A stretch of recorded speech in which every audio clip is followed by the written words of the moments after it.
I'm delighted to welcome Rachel Watkyn to the podcast.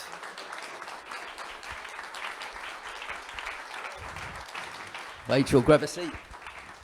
How are you? I'm good, thank you. How are you? Amazing, amazing. Thank you so much for joining us. Thank you for having me. I mean, what could be better? Free booze, pizza.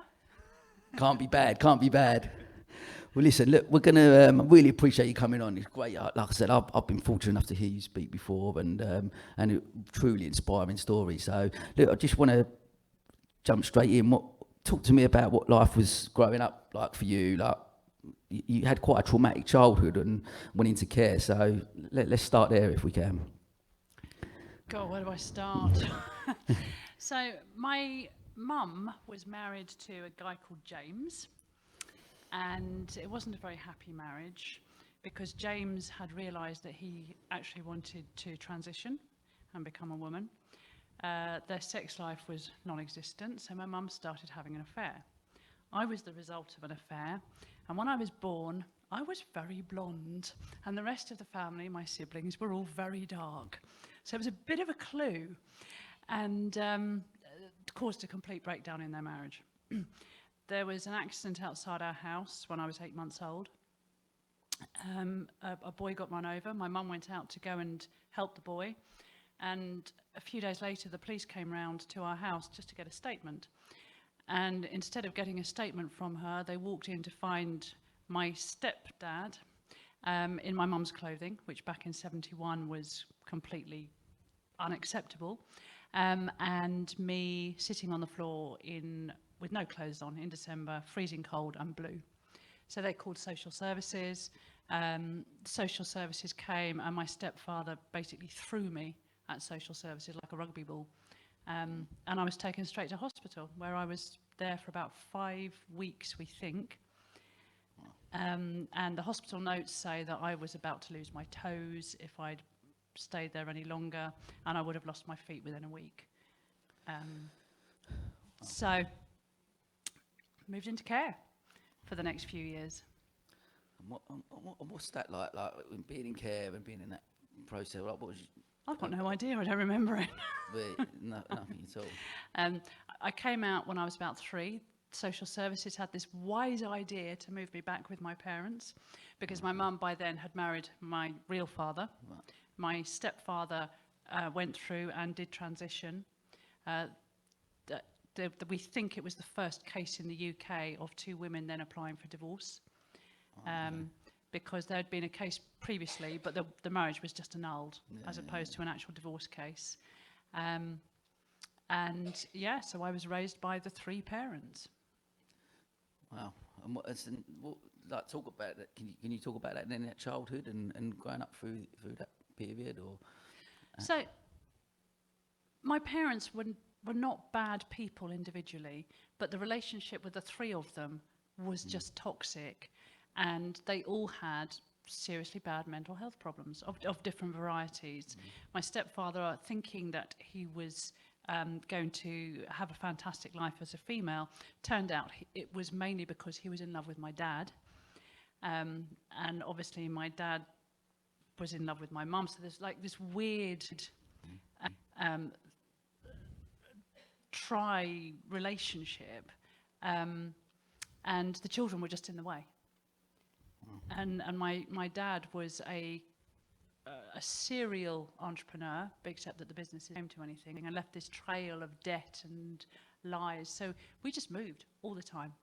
We sort of left that pile of debt, moved into a new home, changed schools.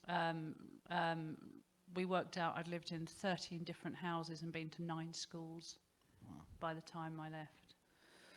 I'm interested in the fact that you then went down a path of being an entrepreneur, but seeing that and seeing your dad running these different businesses that work, but you still chose that path to go in and be an entrepreneur, knowing what you'd seen from him.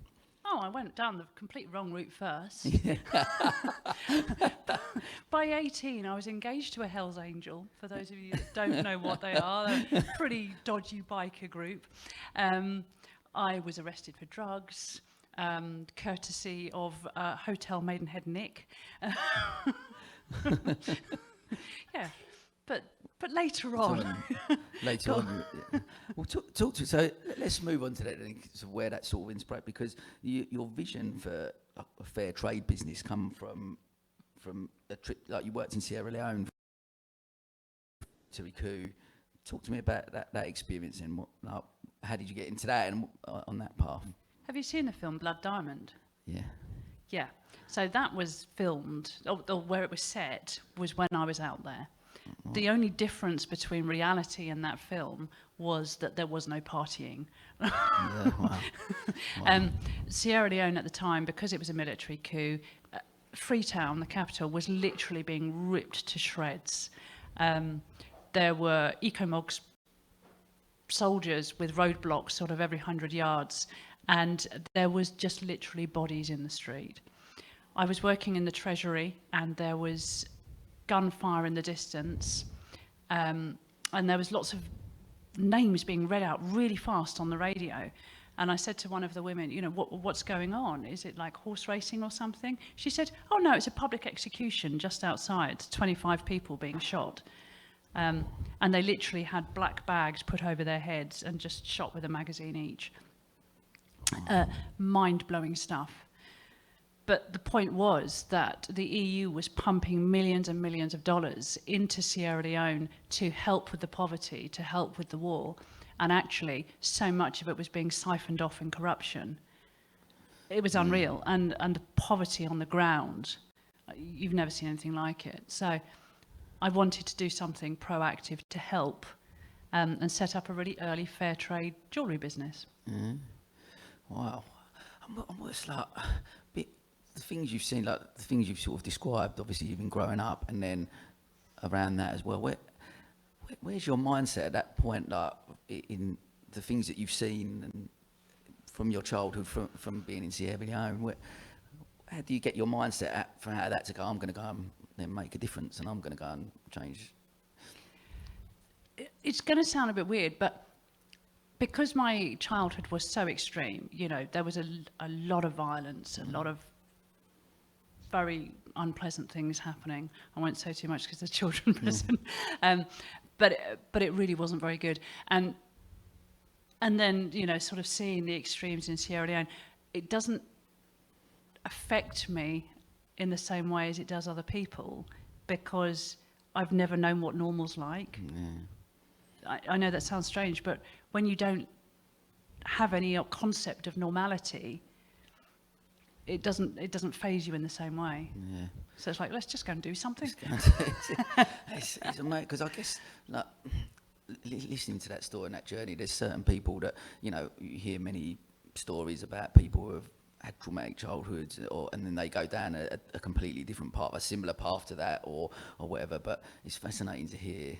And I said I've heard before, but fascinating to hear that story of you and knowing what you've been through and those experiences. But we have a choice at some point in our lives. I guess that's the key message. I think certainly what I took out of you, the first time I heard you talk, is that we've all got a choice at whatever point that is in life, that we can either go on that path and follow the same routine, or we can.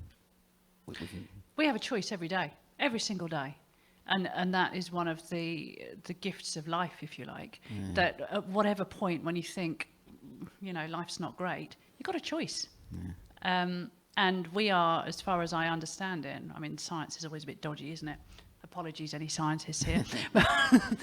You know, we are one of the few species with a prefrontal cortex where we can visualize and we can imagine what another future looks like. What a gift. We just don't use it enough. Yeah, love that. I love that.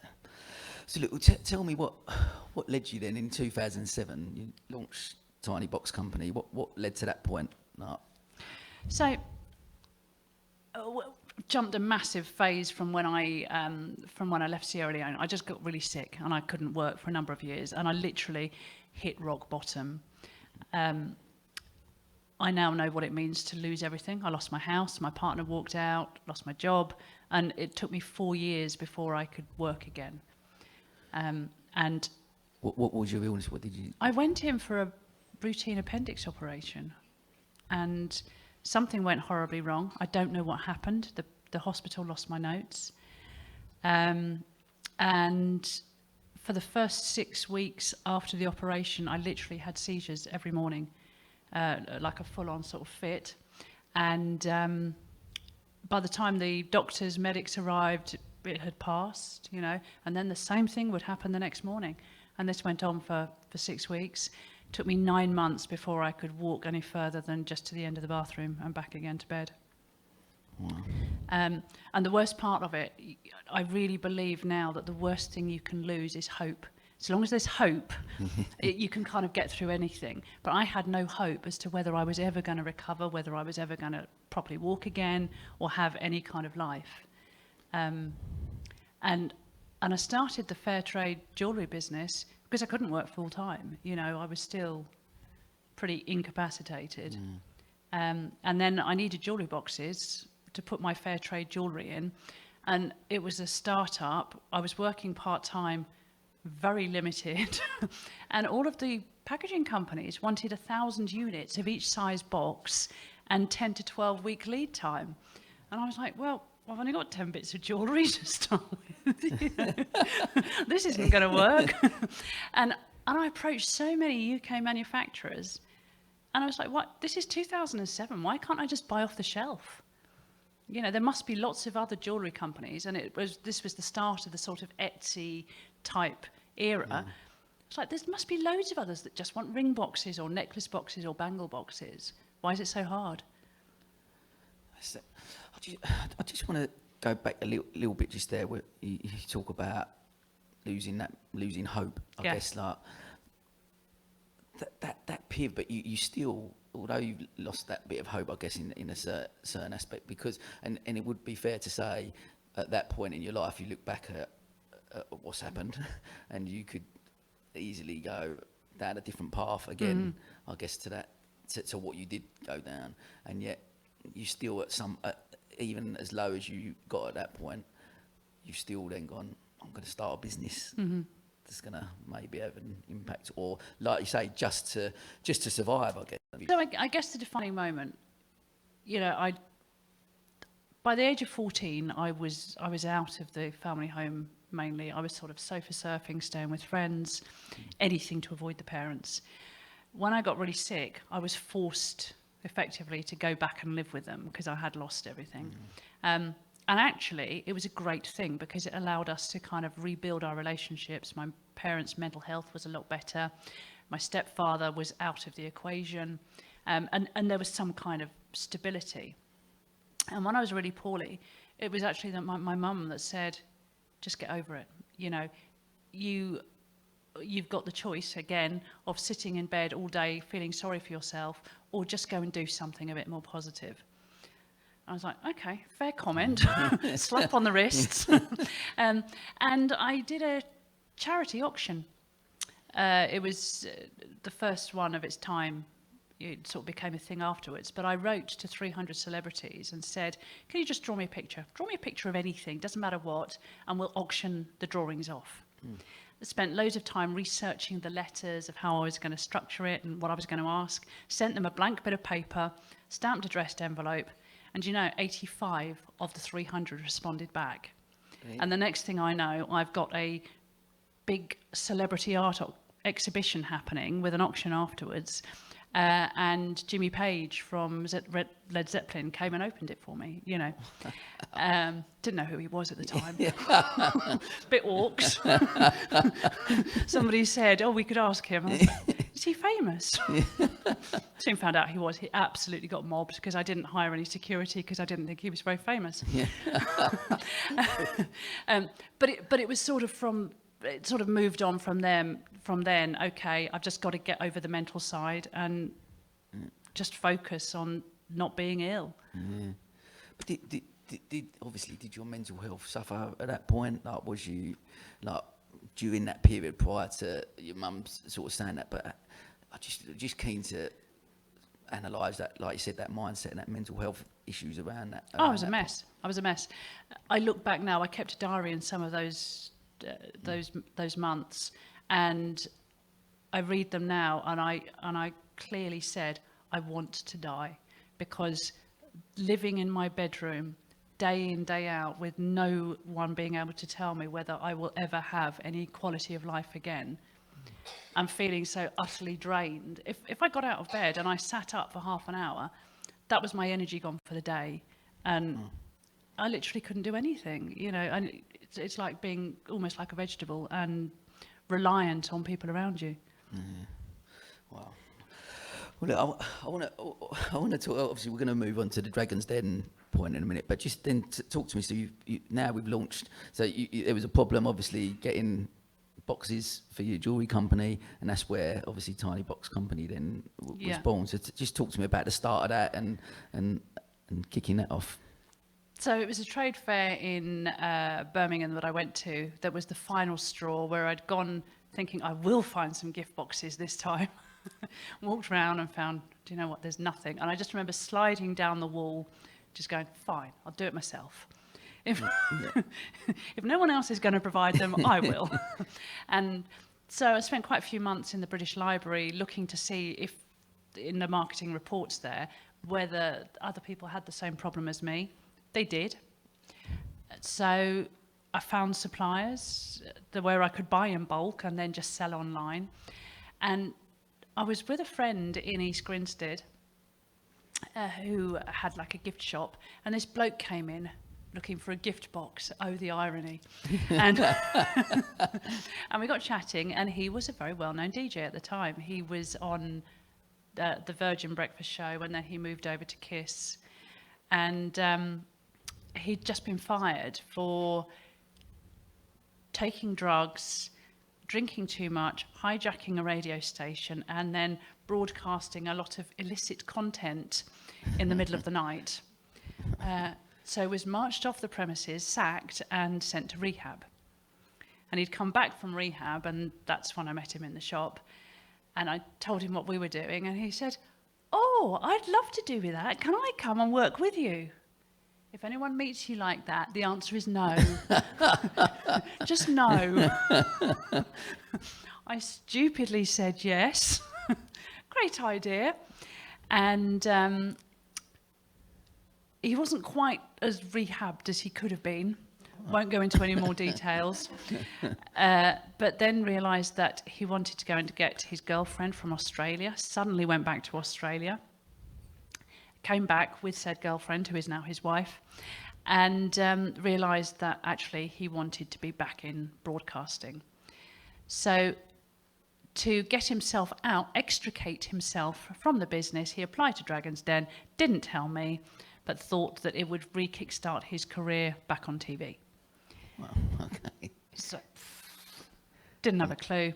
BBC then phone up one day saying, "Got your application, love it. Tell us what you'd like the money for." And I'm just not knowing where to go with this. And Robin Banks was actually in the office that day, and he's just going, blag it, make it up. We need stock, premises, staff. So the next thing I know, we're on Dragon's Den and in front of 5 very stony faces. Yeah, it was. I've watched the episode obviously a few times, and it was horrific. A tough experience. So when they show it on TV, it's like a 10-minute slot. Yeah, we were in there 2.5 hours. Oh, really? Wow. It was the hottest day in May. We were melting. My makeup had fallen off. My hair had turned into a frizzball. I was far more concerned about that than. But they were mean. They were really mean. Because Duncan Bannatyne grills you, doesn't he? And then he basically says, really criticises, and then he goes, "I'm out." At that point, so he's the first dragon to go, "I'm out." Where's your headspace at that point? You're standing there in front of these people going, I can't possibly comment on a podcast and live audience. Let's just say rude words were going through my head, but you're playing a game at the end of the day, you know, and they are playing characters to an extent. Yeah, sure. And if that didn't appeal to him, he didn't need to be quite so rude, but he was just as rude off camera afterwards. Oh, really? Yeah. But did you like so? At that point, though, so you've obviously been chucked into that by which Robin, by yeah. Robin, yeah. You've been thrown into that position by that. But so did it affect you in the way that you were, you know what, I believe still in this vision. So if these people don't invest, it didn't matter to you, or how did you feel about it in that sense? Was you like, Oh, I didn't expect investment. Really? I've been trading a few months, 3-4 months. There was nothing patentable. I had no trading history. I knew less than that much about packaging. My background was software, you know. So I never thought for a minute that any of them would invest because I didn't have any of the normal credentials. I just thought, great marketing window, you know, couple of minutes of national TV, what could be better? wow. So you go into something like that with the whole, I'll just wing it and Yeah. and see what happens, and lo and behold, it actually, because what was really fascinating actually about it, I don't know how many people have seen the episode, but watching the episode was really fascinating. Was the term when Peter Jones talks about just actually buying into people. What's one of our things with, obviously I've run county business clubs, and one of our main things that come out of our narrative was around people buy from people, and that really come across in that episode, exactly that you stood up there and actually, irrespective of the business that you was talking about, that they actually bought into you. Not so much Christian, but they bought into you. Yeah. The way that all of them look at businesses is a lot of the time it's not even about the product. Yeah. It's whether they think that they can turn your business into some kind of cash cow, or, you know, or take it to a next level. And you obviously you won the investment. I think it was 60,000. 60,000, yeah, for 40% of my business. Don't do it. But so you say that now. Do you? At the time, was you euphoric about that? Like you've been on Dragon's Den. You've now got two entrepreneurs invested money to help your business grow. What was you, walking out at that point? What was your? Oh, it blew my mind. I never told them I was ill. I never told them that I didn't actually know whether I'd be able to run the business. small technical hitch. Yeah, I was blown away that they saw potential. And that we could potentially, you know, really make something of it. But we're only a few months in, like you said, you're a few months in going into that. But prior to going on it, did you have a bigger vision for it with Tiny Box? When you first started it, so you're a few months in prior to going on the show, did you believe that it could have been a big business like what you've created? Or? I've always got big ideas. I realised that there was a bit of I can't think of the word, a dilemma, if you like, between my health and where I saw it, of being like a multi-zillion pound empire. But I thought, well, we'll just worry about that as we go along. Yeah. It's amazing. I'm just so, but they've obviously then come on board then, so that, and a big help, or talk to me about that process of them then afterwards with Dragons Den then. Who's listening to the podcast? All I'll say is if anyone ever thinks about doing something like Dragon's Den, think really carefully about what you're going to get, because I genuinely thought that I would be mentored, because that's how it's portrayed on TV. Yeah, absolutely. But actually what they said to me was that they were going to forward me the money and leave me to run the business. And I was devastated, because I had the classic imposter syndrome. Yeah. I didn't know anything about packaging anyway, which was a bit of a stumbling block.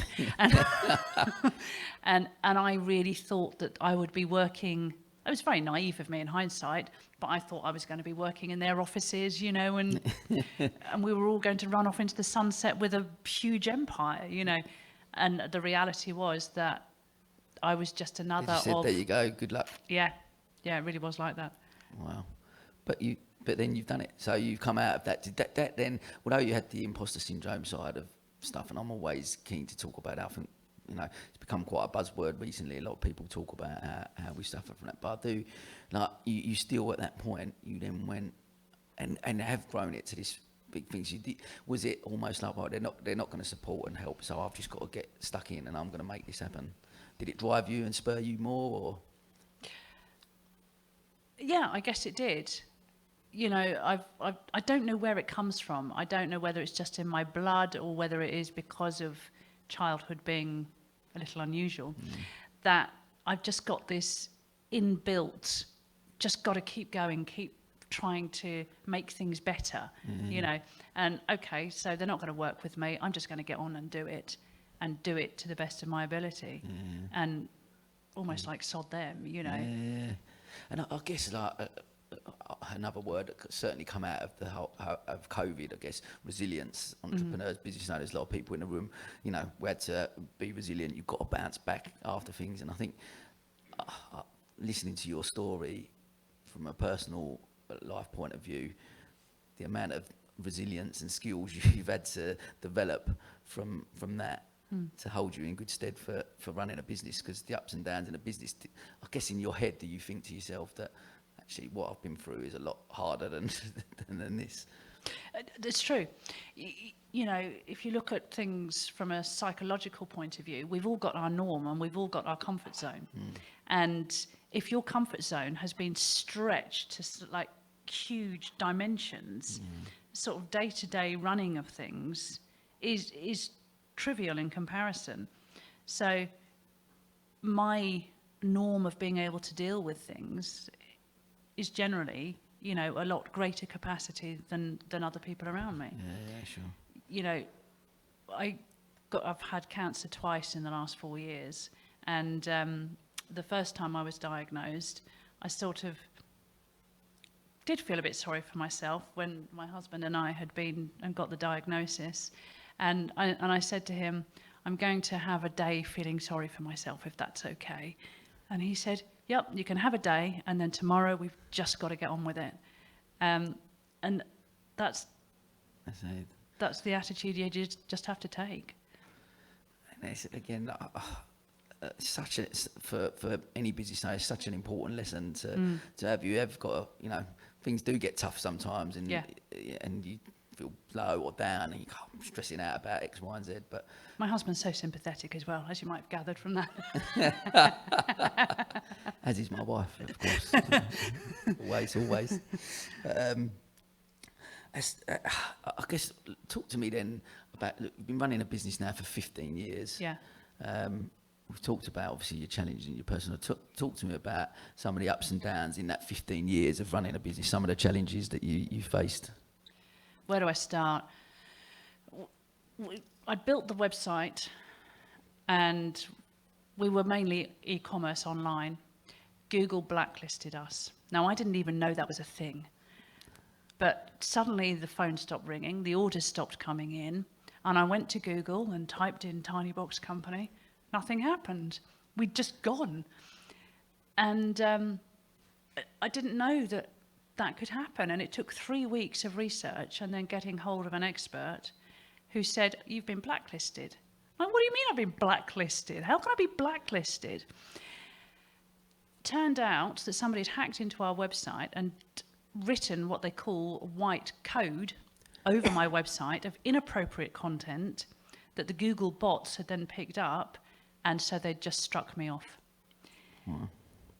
But they don't tell you they've struck you off, and you have to appeal and then try and get yourself back on. That could have killed our business because we were e-commerce, and I never got to the bottom of it, of who hacked us or anything like that. So that was my first challenge. Real challenge.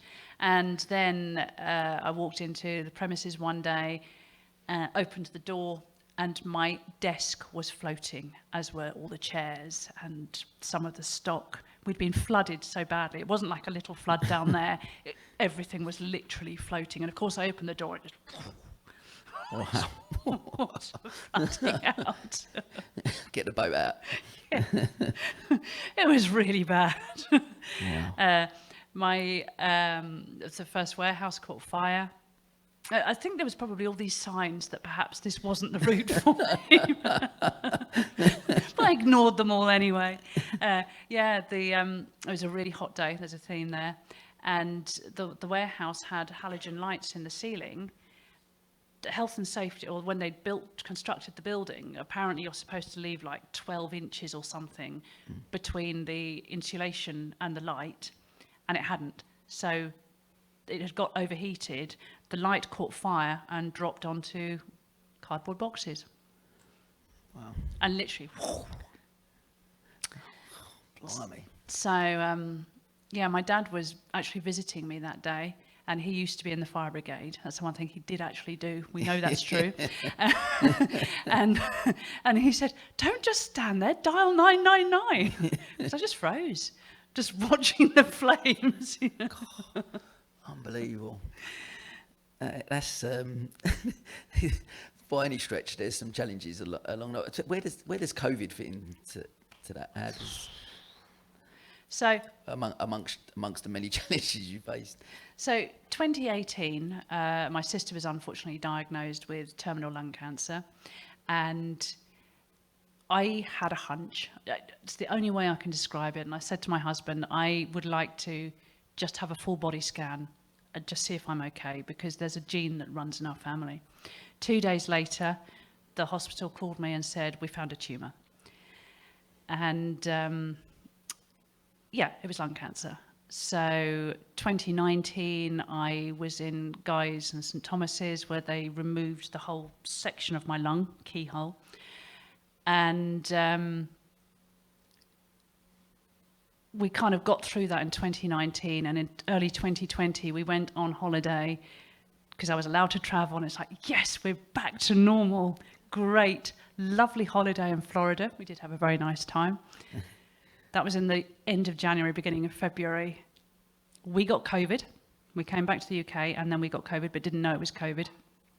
We were pretty poorly for a couple of weeks. Just got everything back on an even keel, and then COVID hit. And our business fell off a cliff instantly. It's the day that Boris said, everyone go home.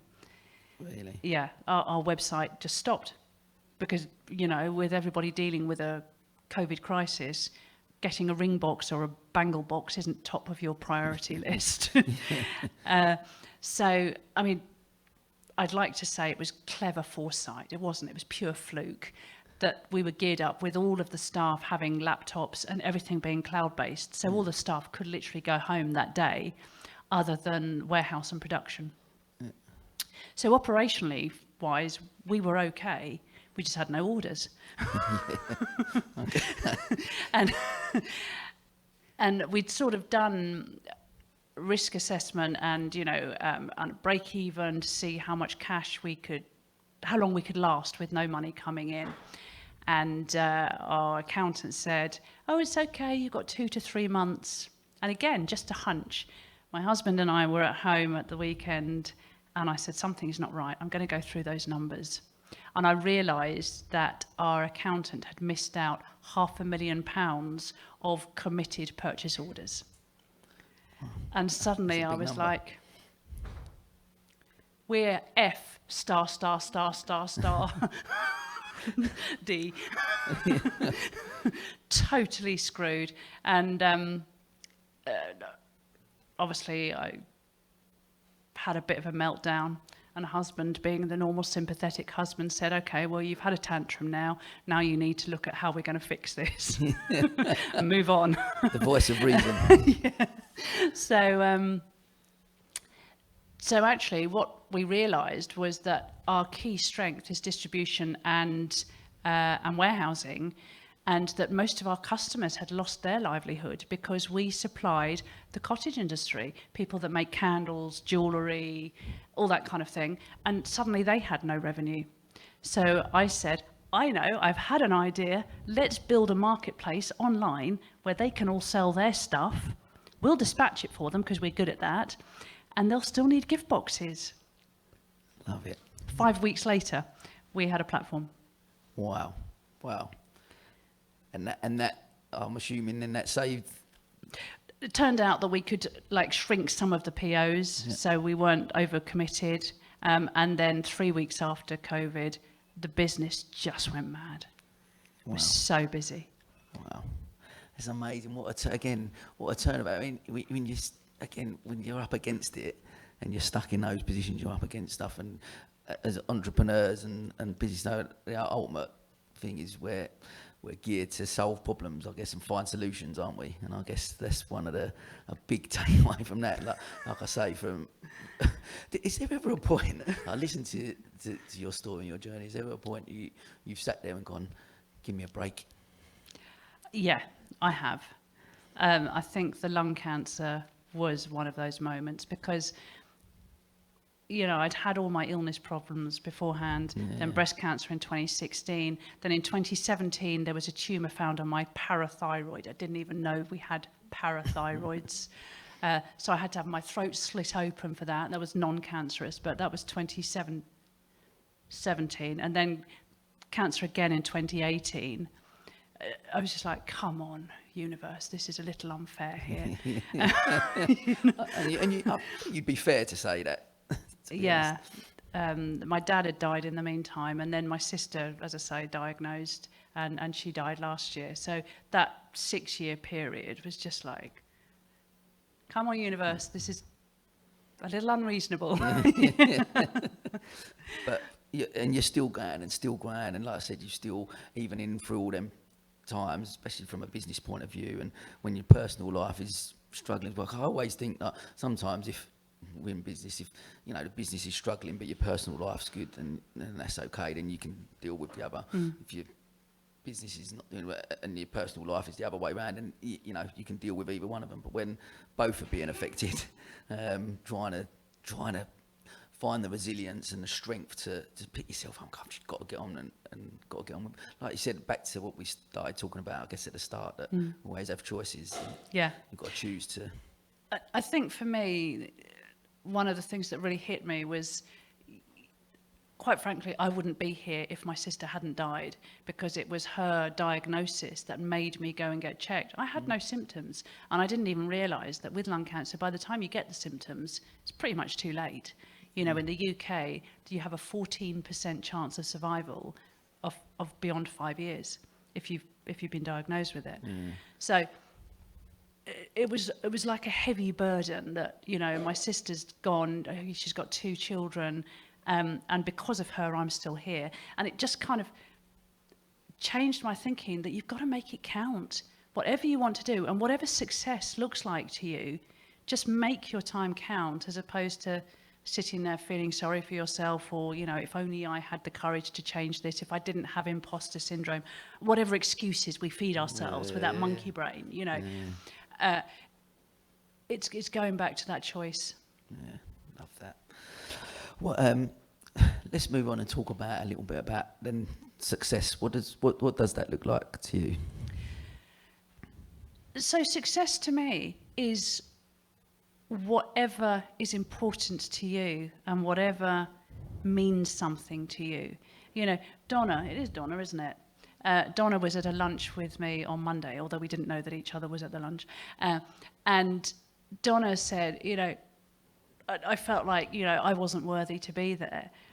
And it's this lack of self-worth that we have. And yet Donna, to me, is hugely successful, because it's not about money. It's not about, you know, building capitalist empires. It's the impact that you have on other people's lives and for the greater good.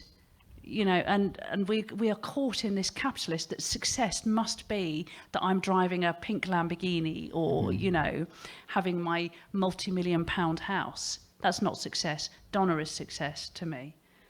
Love that.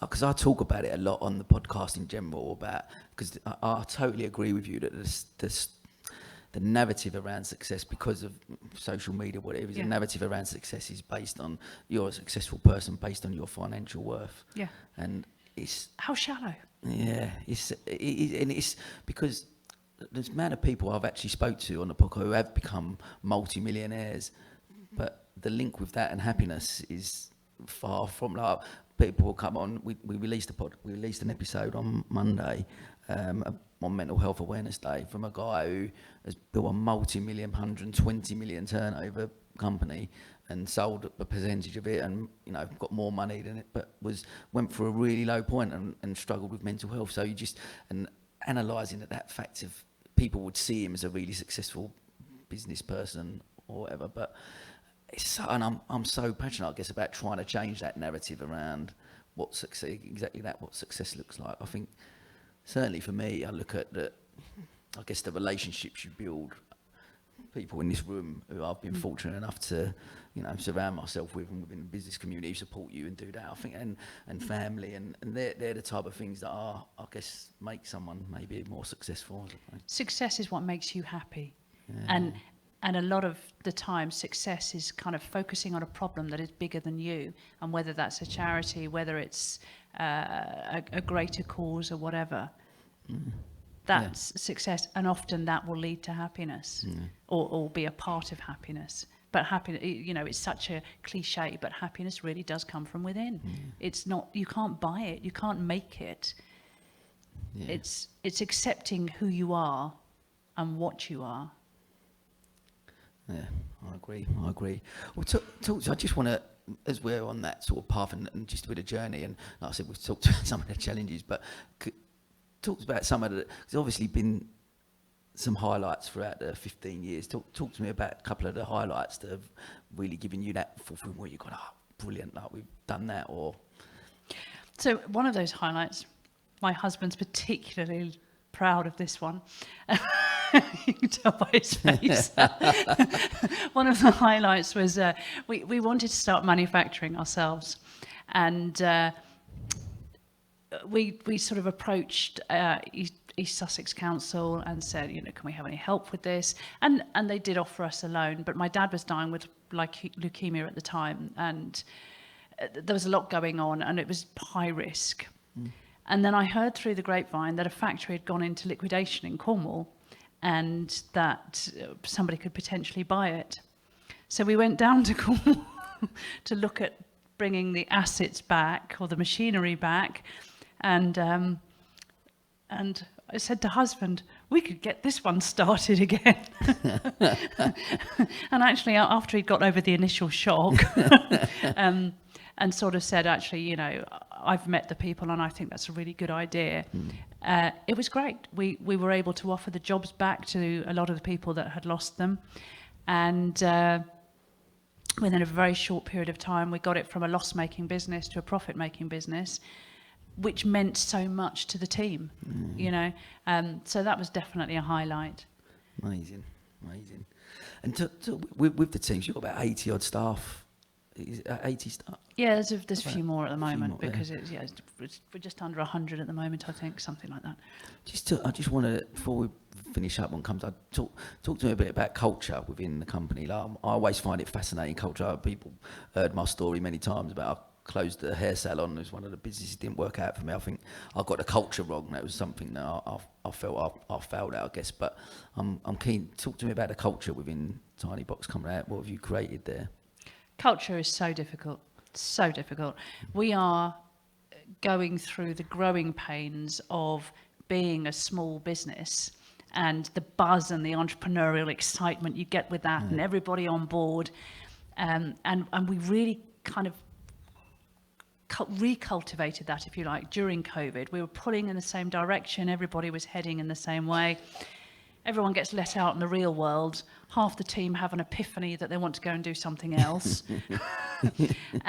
And that culture disintegrated so quickly. And I had so many conversations with other businesses, like, what have I done? And they're going, no, it's the same here. Really, really tough. Yeah. So do you know what I've done? Go on. I've sacked myself. I have. I've brought in a new CEO. Really? Yeah. So I'm moving into sort of more chairperson type role. We've bought another company as well, so going to be focusing on that. But in order to reset the culture, I've had to say, do you know what? I'm not sure I'm the right person on a day-to-day. That's a great level of self-awareness, I guess, isn't it? From that point of view, to look and go, actually, this is my company, my baby that I've built, but actually being able to let go and go, I'm not the right person to be in that position. The pivot from being a small company to being much bigger, I think, almost requires specialist knowledge to change the culture, to proceduralize it, and bring in the processes that are required and the foundations to then really take it to the next level. Yeah. That's not my skill set. I don't have the attention span. Amazing. Maybe. Well, look, I just want to, before we go into our quick fire questions, I just want to ask, what does the future hold for Rachel Watkyn? We've bought another company. I got the paperwork today. Can't say what it is yet because we haven't signed the paperwork. I thought we was going to get an exclusive then. No, Well, you're kind of exclusive. It's another company that went into liquidation, and it's a passion project because it's all sustainable and ethical items, and we need it as a society. We have to start taking more responsible steps, but it's no good preaching. We need to do something about it rather than just preach. So, love it, love that. Awesome. Well, look, we're going to finish up with our quick fire questions. I've done this on every episode. So, one piece of advice would you give to your 18-year-old self? I would tell my 18-year-old self, do not run off with a Hell's Angel. It's a really bad idea. Brilliant, brilliant. Who's been the biggest inspiration throughout your life and why? So this is really hard because growing up, there was no female entrepreneurs. Well, in fact, you didn't know a lot of entrepreneurs at all.